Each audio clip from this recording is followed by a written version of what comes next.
साथियों, मैं पहुंच चुका हूं फतेहपुर सीकरी और ये आप सामने देख रहे हैं बुलंद दरवाज़ा।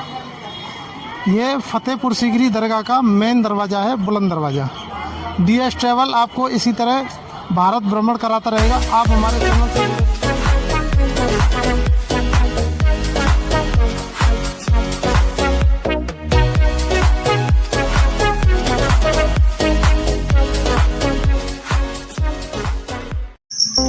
फतेहपुर सीकरी, बादशाह अकबर के सपनों का महल फतेहपुर सीकरी।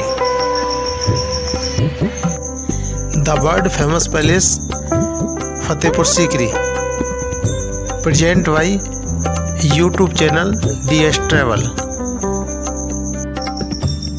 नमस्कार दोस्तों, मैं आपको लेकर आया हूं यूट्यूब चैनल DS ट्रैवल के माध्यम से मथुरा से 70 किलोमीटर की दूरी पर, आगरा से 40 किलोमीटर की दूरी पर स्थित अकबर जोधाबाई महल फतेहपुर सीकरी। और ये है फतेहपुर सीकरी का मेन दरवाज़ा। इसे हम आगरा गेट के नाम से जानते हैं। साथियों, वीडियो को अंत तक बड़े मन लगा कर देखें, क्योंकि मैं फतेहपुर सीकरी का इतिहास बड़े ही विस्तार से समझाने वाला हूँ। अगर नहीं किया है चैनल को सब्सक्राइब, तो सबसे पहले वीडियो देखने के लिए चैनल को सब्सक्राइब करें, लाइक करें, साथियों को शेयर करें। चलो साथियों, अब हम बुलंद दरवाजे के रास्ते महल में प्रवेश करते हैं। करीब 14 वर्ष तक मुगल साम्राज्य की राजधानी रहने वाला यह शहर न बल्कि बादशाह अकबर की जीत की निशानी है, बल्कि वो जगह है जहां सूफी संस्कृति चिश्ती से दुआ मांगने के बाद उनकी हिंदू रानी जोधाबाई से एक संतान की उत्पत्ति हुई, जिसका नाम था जहांगीर। सबसे पहले 1524 में मुगल भारत में आए और सबसे पहले मुगल बादशाह बने बाबर। उन्होंने कई युद्ध लड़े और जीते। उनकी मृत्यु के बाद में उनके 4 बेटों को 4 हिस्से सौंपे गए। उनके बेटे हुमायूं के हिस्से में भारत आया। चूँकि हुमायूं इतने सफल नहीं हो पाए, उन्होंने कई युद्ध हारे और फिर 1956 में हुमायूं की मृत्यु के बाद उनके बेटे अकबर को मात्र 14 वर्ष की उम्र में बादशाह बनाया गया। बादशाह अकबर पढ़े लिखे नहीं थे, इसलिए वो समय समय पर अपने 9 वजीरों से राय लिया करते थे। अकबर आगरा में रहा करते थे। उस समय यह गांव हुआ करता था सीकरी। उस समय यहाँ एक सूफी संत रहा करते थे, जिनका नाम था हजरत शेख सलीम चिश्ती। अकबर आगरा से पैदल यात्रा करके दुआ मांगने आए थे कि बाबा मुझे एक बेटा चाहिए, और उनकी दुआ कबूल हुई। 1569 में उन्हें एक बेटा पैदा हुआ, जिसका नाम था जहांगीर। जहांगीर के दूसरे जन्मदिन के बाद 1571 में अकबर ने फतेहपुर सीकरी को बनवाना शुरू किया। साल 1573 में जब वो गुजरात जीत कर आए, तो बादशाह अकबर ने इस शहर का नाम रखा फतेहपुर सीकरी। यह वह जगह है जहां बादशाह अकबर तुलादान किया करते थे। उस समय तुलादान लोगों को जोड़ने का एक नायाब तरीका था। यहाँ एक तरफ लोग बैठते थे, एक तरफ बादशाह अकबर बैठा करते थे। तुलादान में जो भी सोना तुलता था, उसे गरीब जनता में बांट दिया जाता था। इस तरह तुलादान साल में एक ही बार किया जाता था। गुजरात की जीत के बाद मुगल बादशाह अकबर ने अपनी जीत की निशानी बुलंद दरवाज़ा बनवाया। उस टाइम दुनिया का सबसे बड़ा दरवाज़ा माना जाता था। जब आप आएंगे तो आपको सामने एक गेट दिखाई देगा, जिसे हम आगरा गेट के नाम से जानते हैं। बादशाह ने ऐसे 9 गेट बनवाए। 9 गेटों को बादशाह अकबर ने 9 शहरों से जोड़ा। 12 किलोमीटर में बना यह शहर 12 वर्ष में बनकर तैयार हुआ।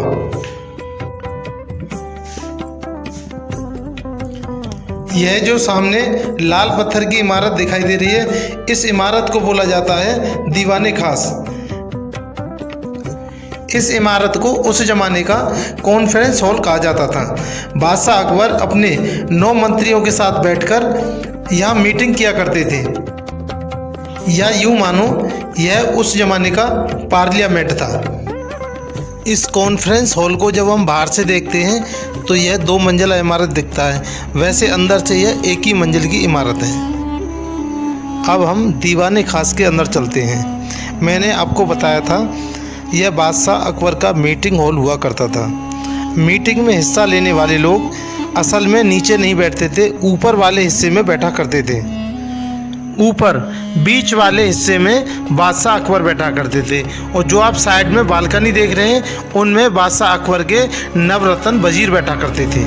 बादशाह अकबर के साथ अगर उनके नवरत्न यानी वजीरों को न जोड़ा जाए तो कहानी अधूरी रहती है। बीरबल, तानसेन, अबुल फजल फैजी, राजा मानसिंह, राजा टोडरमल, मुल्ला दो प्लाजा, फ़कीर अजुद्दीन और अब्दुल रहीम खान, ये थे बादशाह के 9 वजीर। यह जो आपको सामने पिलर दिख रहा है, इसको बादशाह अकबर ने 7 धर्मों से जोड़ा था। इसमें सबसे ऊपर जो डिज़ाइन है वह जैन धर्म को प्रदर्शित करती है। इससे नीचे ईरानी डिज़ाइन है, उससे नीचे मुस्लिम डिज़ाइन, उससे नीचे क्रिश्चियन डिज़ाइन को दिखाया गया है, और उससे नीचे खड़ग बना हुआ है जो सिख धर्म को दर्शाता है, और उससे नीचे बना हुआ है लोटस जो हिंदू धर्म के लिए है। हम सबसे नीचे देखते हैं तो सबसे नीचे है क्राउन ऑफ बुद्धा, जो यह दर्शाता है कि भारत किसी समय बुद्धमय था। यह था घोड़े बांधने का स्थान।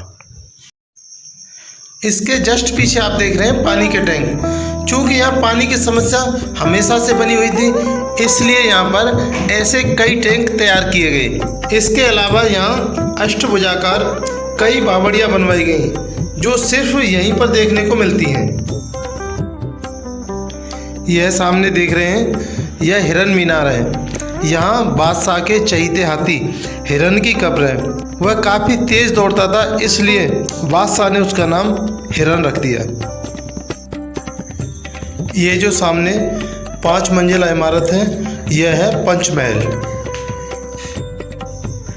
इसकी सबसे ऊपर वाली मंजिल में बादशाह और रानी बैठकर ठंडी हवा का आनंद लिया करते थे, क्योंकि उस जमाने में बिजली नहीं हुआ करती थी। यह जो आप बगीचा देख रहे हैं, यहाँ उस समय गुलाब चमेली लगा करती थी। हवा के झोंकों के साथ जब उसकी खुशबू फैला करती थी, बादशाह उसका भरपूर आनंद लिया करते थे। इसलिए इसे हवा महल भी कहते हैं। यह नीचे जो आप देख रहे हैं, यहाँ कनीज यानी दासियों के बच्चे पढ़ने आया करते थे। यहीं आप सामने देख रहे हैं, यह है अनूप तालाब। यह तालाब बादशाह अकबर का स्विमिंग पूल हुआ करता था, और इसके अंदर हुआ करता था गुलाब जल। इसे बनवाने का विशेष कारण तानसेन की आवाज़ की गूंज पाने के लिए था।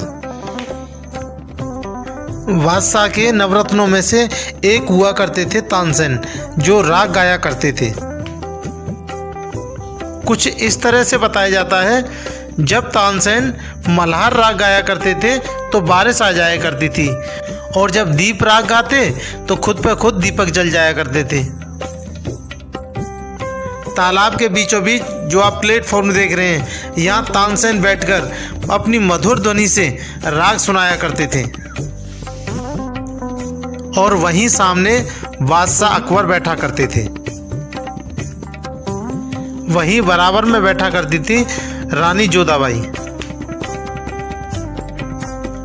और वहीं चारों तरफ जो खाली जगह पड़ी है, वहाँ गांव वाले बैठकर आनंद लिया करते थे। वैसे इस खूबसूरत जगह को 4 चमन भी कहते हैं। चलिए अब हम आपको ले चलते हैं बीरबल महल की तरफ। यही जो सामने आप बिल्डिंग देख रहे हैं ये है बीरबल महल। इस महल में बादशाह अकबर के चहीते मंत्री बीरबल रहा करते थे। बीरबल बादशाह अकबर के 9 नवरत्नों में से एक हुआ करते थे।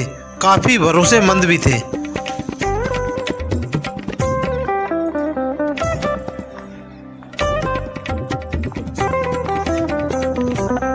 ये जो आप देख रहे हैं ये उस समय का अस्तबल हुआ करता था। इस जगह पर बादशाह अकबर के सैनिकों के घोड़े बांधे जाते थे। यह काफी बड़ा एरिया है। यहाँ पर एक साथ सैकड़ों घोड़े एक साथ खड़े हो जाया करते थे। अब हम जा रहे हैं जोधाबाई महल देखने के लिए। ये सामने आप देख रहे हैं जोधाबाई महल।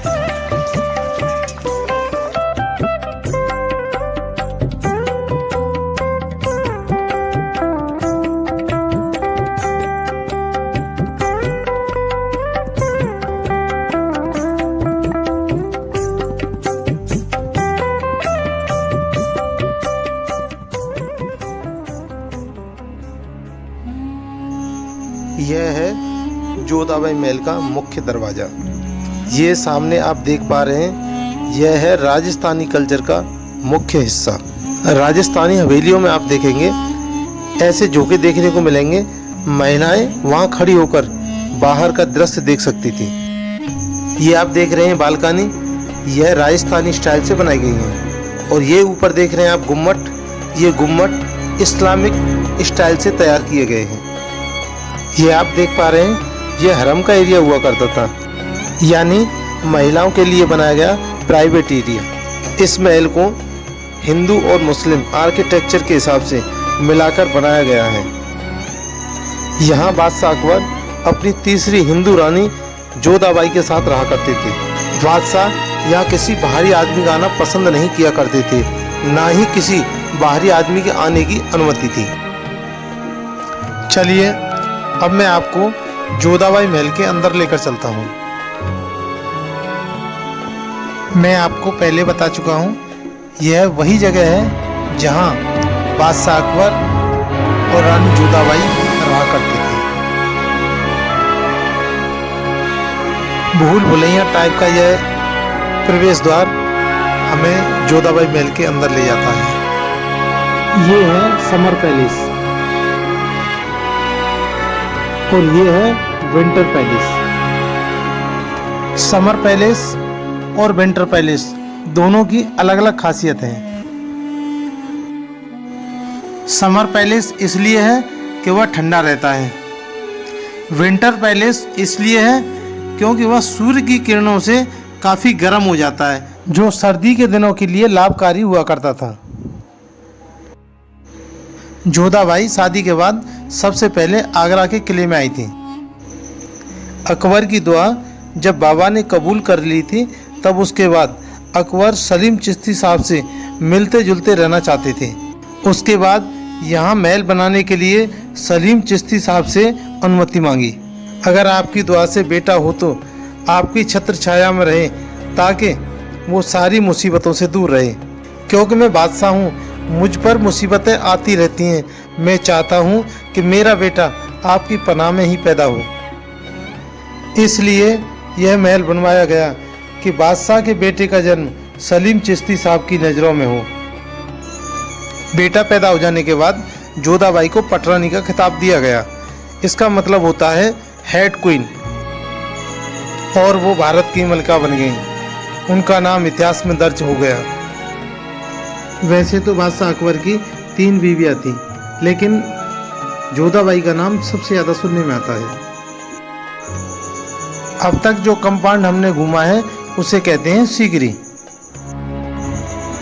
अब मैं आपको लेकर चलता हूँ फतेहपुर, जिसे यहाँ का होली कॉम्प्लेक्स कहा जाता है।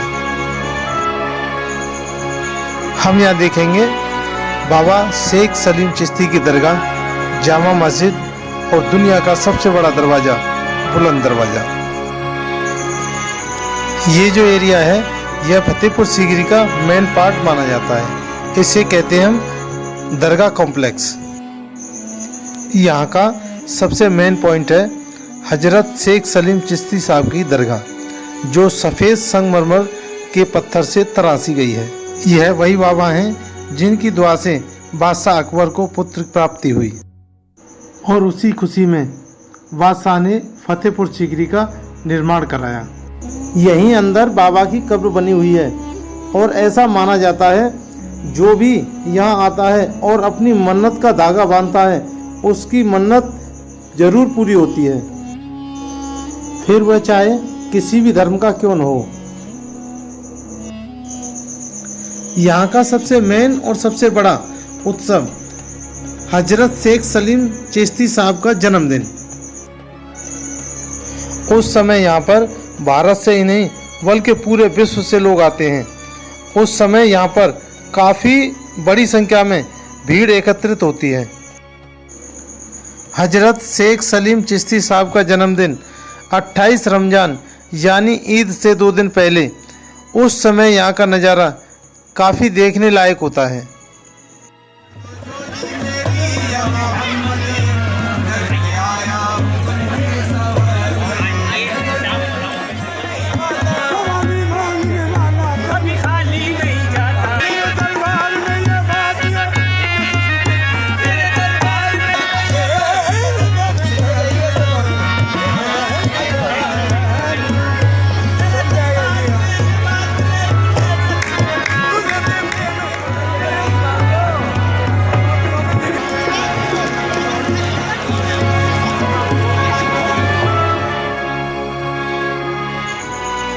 आप इस तरह की मनपसंद वीडियो देखना चाहते हैं तो आप कमेंट बॉक्स में ज़रूर लिखें। आपकी मनपसंद अगली वीडियो के साथ में हम फिर उपस्थित होंगे। DS ट्रैवल का आप सभी को प्यार भरा नमस्कार।